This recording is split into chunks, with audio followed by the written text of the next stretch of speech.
Take your hand off. You're going to feel it, and it's not there. You get this rebound effect, and then it goes away. You feel it. Again, for a short period of time. Now, let's think about this for a second.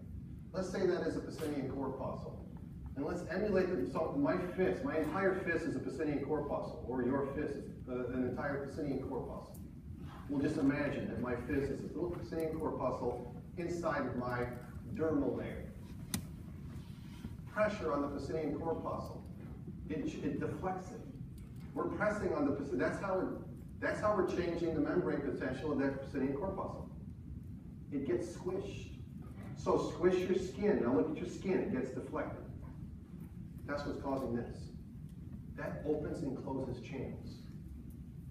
That's how it works. Now take your finger off, like you took your head off your head. What happens to your skin? It bounced back, right? So the Pacinian corpuscle kind of gets squished, like if you would put your finger in a balloon. Take your finger off of the balloon and the balloon kind of bounces back. That's why that happened. That's why you think your hat is on your head again for a short period of time, because you kind of stimulated the Pacinian corpuscle by unstimulating it, by undeflecting it. That's how it works. Now, not all receptors can do that.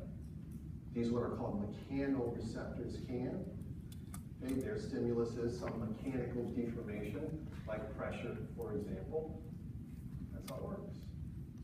So, I want you to know that when the stimulus is taken off, that you can have this rebound effect. Now, people that lose limbs, for example, everybody hear of phantom pain? So you have somebody is in a car accident, and they're unconscious from the car accident because they had head trauma and they were knocked out. And unfortunately, it was a severe car accident, and they lost maybe their leg from the knee down. And then they wake up, I don't know, a day or so later. They don't have a leg from the knee down, but they don't know it. They still feel their leg, even though it's not there. And it's this phenomenon that's occurring. You have to tell them that their leg is not there. They're going to look down, and they're going to be very surprised. It's called phantom pain, and it comes from this rebound effect that occurs. Okay? Are we good?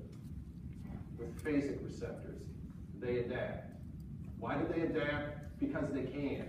Because it's not a big deal if they do. Smell, or you go into a room, you smell something, and then shortly thereafter you don't smell it anymore. That's adaptation. You've adapted to the constant smell.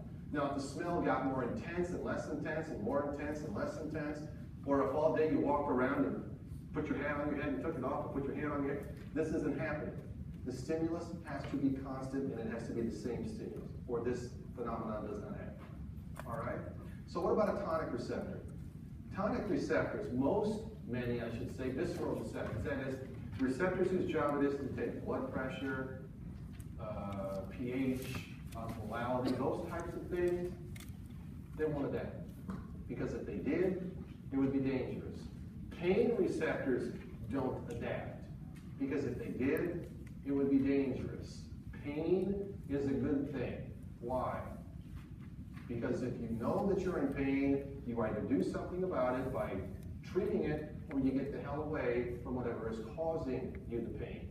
You don't want to adapt to pain because it becomes dangerous if you do. So what would that look like? So when it comes to a tonic receptor, and a pain receptor would be an example of a tonic receptor, or an osmolality receptor, or a pH receptor, what would it look like? It's not going to adapt. So here's our stimulus, and it's going to be constant. And as soon as that stimulus is there, we have our action potential. And the frequency is not going to change. If we change much, you might have a little teeny weeny adaptation, but it didn't happen to any great extent. Again, why? Because it would be dangerous if it did. So there is no adaptation. It's all about survival. pH in our blood, for example, under normal conditions is relatively constant. And so there is a certain action potential frequency from receptors whose job it is to detect that pH. So that right there could be a pH receptor. And that right there, now I don't want to really take it off because our pH does not go to nothing, but that's a pH of 7.4. And it's fairly constant. Well, let's say it adapted. What would the receptors think pH is if it adapted? If there were no action potential? This action potential frequency is telling your central nervous system that pH is 7.4. 10 action potentials per second is an indicator of a pH of 7.4. Now all of a sudden, if those receptors adapt and now we have no action potentials, now what does that area of your brain think pH is? 0. What do you think your brain's going to do if you have a pH of 0? Do you think it's just going to sit there and chill out? No, it's going to panic like hell and do some things to raise that pH to where it's supposed to be, but it's not low. So then your pH is going to shoot to the sky. What's going to happen to you? You're dead.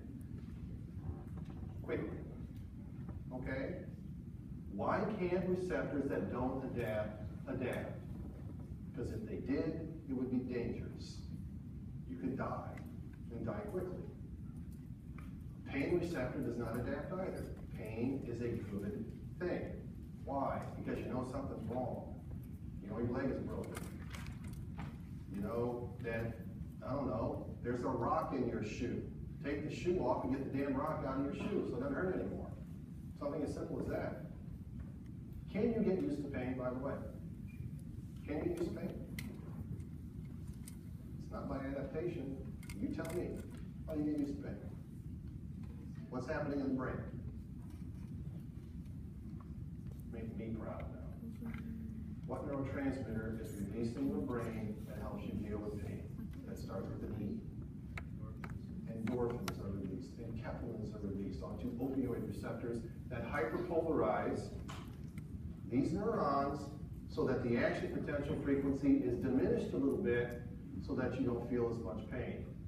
But it isn't happening because of sensory adaptation. It's happening because of neurotransmitters that are being released in your brain to help you deal with pain in a natural way. Are we good? So, know the difference between a tonic receptor and how it behaves. Over time, action potential frequency is going to be much higher than with a receptor that adapts. Because with the sensory adaptation occurring, action potential frequency will be darn close to 0. Whereas this, it's always going to be constant. Okay? Are we good? All right, excellent. So, that's these words right here. That's what we just did. All right, pain receptors and many visceral receptors don't adapt. Many exterior receptors, I gave you pressure receptor as an example, can adapt because it's okay if they do. All right, this is what we just did. Now what? What we just did was we did the blue stuff. This is what we just talked